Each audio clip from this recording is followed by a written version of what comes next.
somehow, according to Luke's account, it's just Joseph of Arimathea. They had gotten permission from Pontius Pilate, the Roman governor, who was the one who had condemned Jesus to death and had him crucified. They'd gotten permission from Pilate to take the body from the cross and bury it. So late on Friday afternoon, just before sunset, in the beginning of the Sabbath, they had Jesus removed from the cross, and they wrapped his body in a linen cloth and took him hurriedly to a small cemetery. It was not far from Calvary, and put him in a tomb that we are told that Joseph himself, apparently a man of considerable wealth, Joseph had prepared that tomb, or had that tomb prepared for himself at the time when he would die. Well, they placed Jesus' body there, and then they rolled a great stone slab across the entrance to the tomb. So, according to the Gospels, the body had been there on Friday. And the body had been there on Saturday. And we know that because the Gospels tell us that the authorities had a guard placed at the entrance to the tomb on which the seal of the governor was set. And all because the temple leadership, and they were the ones who had asked that they be given a guard and that the tomb be sealed, because the temple leadership was afraid that the body would be taken, and a rumor started. And then Sunday, the third day, when something happened. The stone was rolled back. The tomb was empty. The body was gone. Where was the body? Where had the body gone? Well, as the authorities were afraid, the body, as it were, had disappeared. And so, we are told in the Gospels that the religious authorities concocted a story that the body had been taken by Jesus' followers. And then the temple authorities did something additional. They bribed the guards to repeat that story when perhaps they were asked what had happened. Well, we don't know what Pilate thought of this, or even if Pilate knew about the story that had been cooked up, but that's rather beside the point. But the question remains, where was the body? Where is the body, the authorities asked. Where is the body, the friends and family and followers of Jesus asked. Where is the body, the disciples asked. And those who went to the tomb and found it empty. Where is the body? Where is he?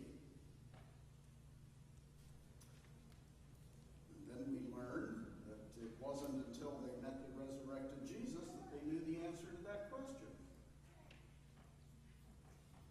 Jesus, in his resurrection appearances, of which the Gospels name basically 7,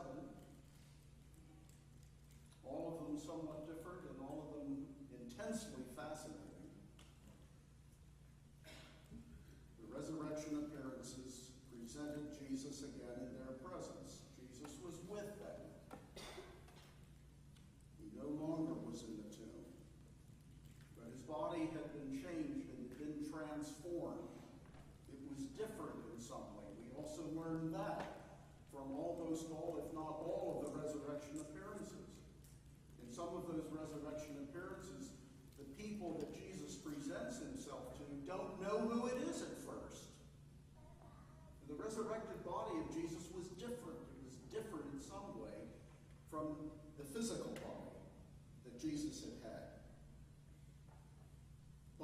they knew that it was the Lord. It was Jesus. It was Jesus who apparently was no longer restricted to time and space. That the transformation of his body had released him from what we ourselves are tied down to in this life. Jesus was no longer restricted to time and space. Jesus could be with those who loved him wherever they were.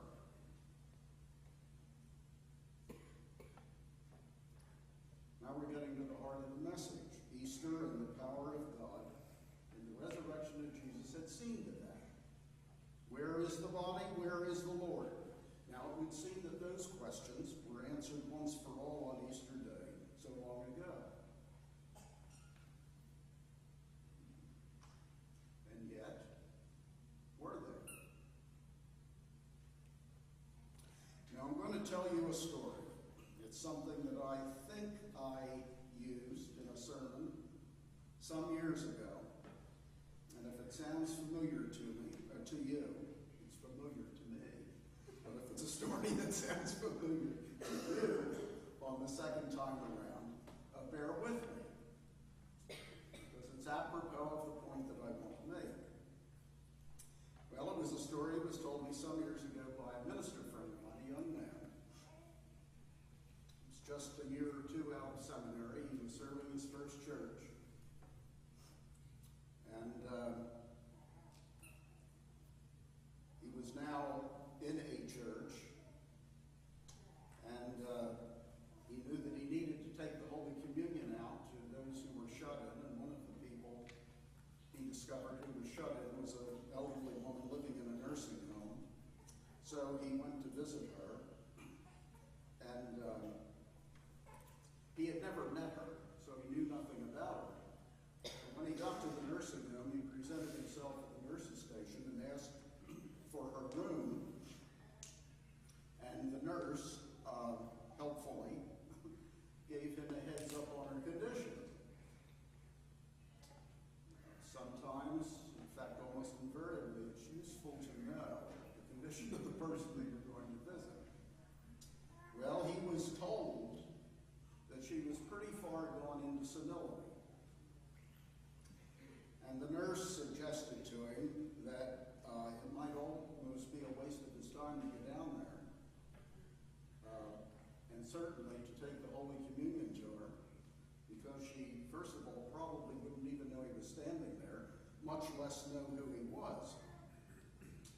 But God bless him, he told me, he soldiered on and he made his way to her room. And sure enough, he found that woman just as she had been described to him. There was no recognition at all. And just unconnected chatter and babbling that made no sense to him.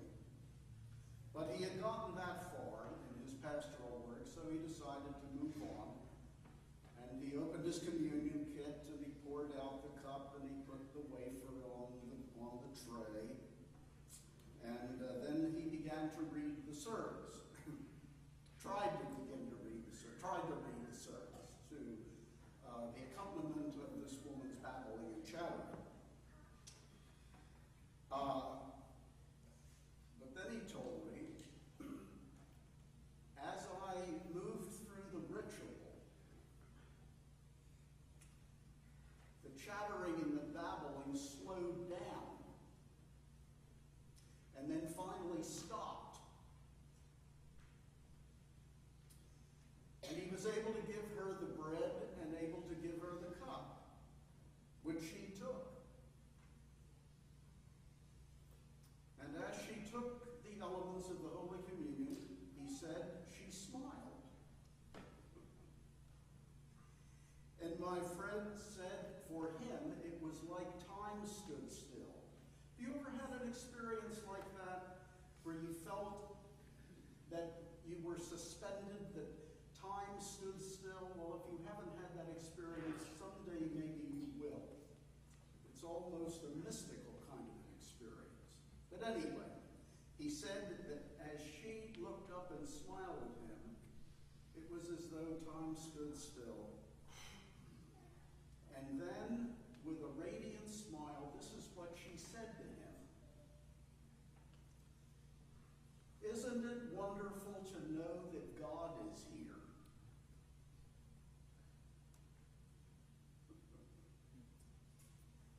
Isn't it wonderful to know that God is here?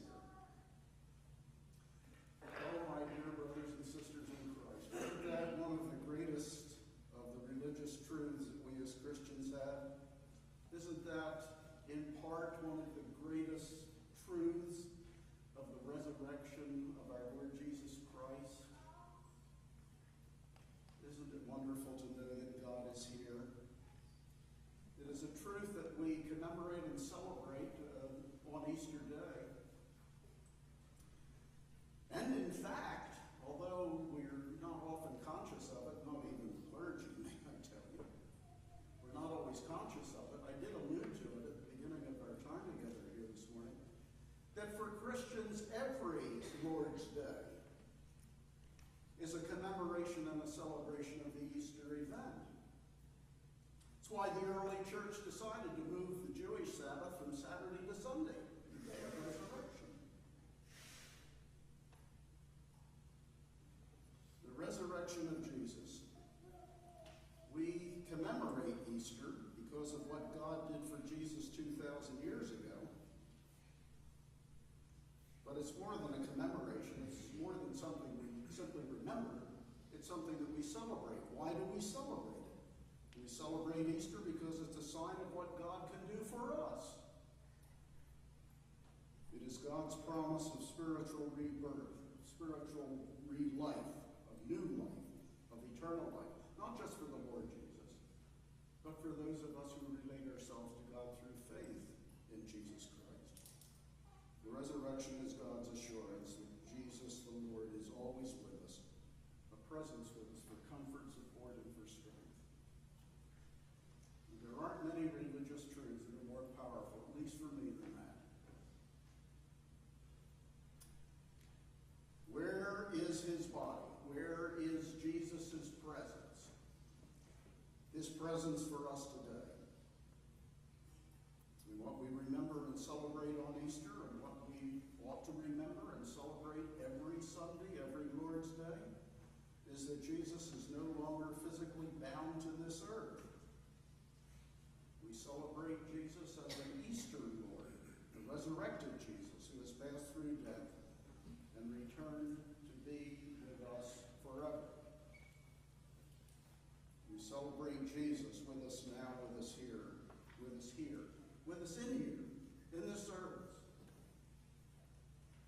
We celebrate a resurrected Lord who is in here, within us, and with every believer. My friend, that in part is the message and the meaning of Easter, that Christ is risen, that Jesus has become the Lord, who in crossing the boundary of death has crossed the boundaries of time and space, no longer limited as he was in his earthly life, but lifted above that to be able to manifest himself to wherever his believers are, for comforts, for strength, for support, and become the presence that we can know within ourselves, the presence that we can know in one another. Where is his body, I ask? Well, as that song that you sang a few minutes ago reminds us, we are his